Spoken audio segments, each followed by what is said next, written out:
Барлығына сәлем. Бүгін біз осы тұжырымдама құралын қарастырамыз. Теңгерімсіздік деп аталатын смарт мани. Оның қалай тойлатынын және не үшін қажет екенін қарастырайық.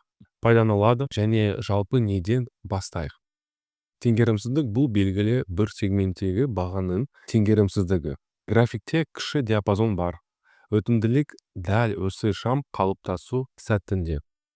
Теңгерімсіздік бағаның күшті импульсінің қозғалысын білдіреді.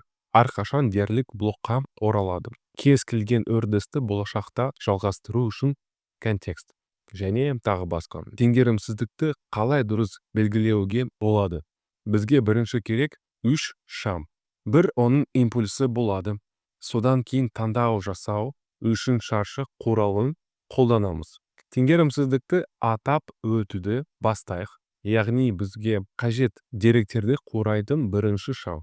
Екіншісіде баға теңгерімсіздігін өзі және үшінші жабылау қалыптасады. Олардың арасында шаршаны созамыз бірінші және фитильдің арасына. Үшінші шам. Бұл біздің теңгерімсіздік болады. Яғни теңгерімсіздік. Ол дәл осылай жұмыс істейтін болады.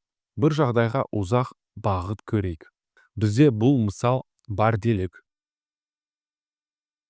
Осы жерде секте біз бірінші шамның және үшінші фитилігінен созамыз.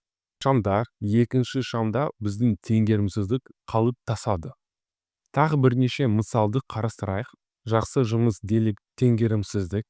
Бірінші шамның шамы, үшінші шамның шамы. Екінші шамда олардың арасында теңгерімсіздік бар.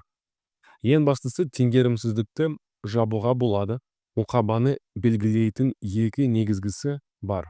Құралы бұл толық толтырғыш. Мысалы, бізде бар, біз барлық теңгерімсіздік толығымен жабамыз және ішінара толтыру бар. Яғни толық емес, бірақ 50% делік. Теңгерімсіздік. Мысалды осы жерден іздейік.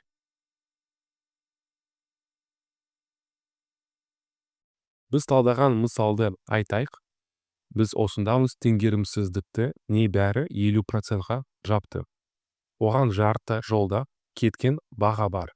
Теңгерімсіздікті пайдаланудағы ең маңызды сәт мынада. Бұл теңгерімсіздік қызығушылық аймағы болып табылады. Яғни біз осы саладағы реакцияны бақылап отырмыз. Біз мысалы теңгерімсіздіктің басынан бастап өз позицияларымызды ашпаймыз. Мұнда біз толық толтыру үшін тоқтату тоқтауымызды орналастырамыз. Теңгерімсіздік. Бұл мүлде мағынасы жоқ. Ең маңызды мәселе біз қарап жатырмыз. Осы нақты диапазондағы баға реакциясы және бұдан әрі біз өз ұстанымдарымызды өзімізге негізделген қарастырамыз. Талдау және біздің сауда стратегиямыз. Достар, егер менің нәтижелерімді қайталап, менімен бірге трейд жасағымыз келсе, менде сіздерге арналған тегін клуб бар. Онда мен дайын сигналдар беремін. Бәрі өте оңай. Сделкаларға менімен бірге уақытында кірсеңіз болды. Бұл күніне бар болғаны 10-20 минут уақытыңызды алады. Экранда клубтың қалай жұмыс істейтінін көріп тұрсыздар. Мен толық ашық статистика жүргіземін. Әр пайда, әр шығын бәрі көрсетіледі.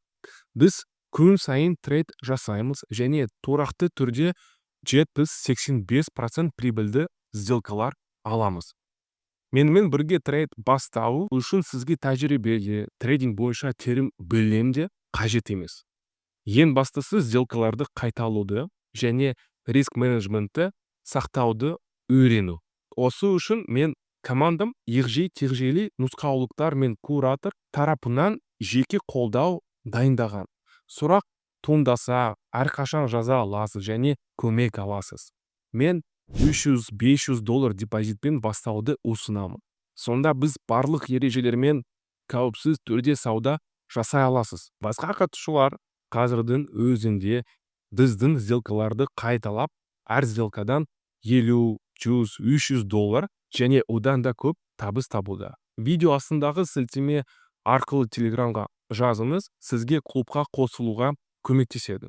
Барлықтарыңызға сәттілік, каналға жазылыңыздар. лайк басыңыздар және келесі кездескенше.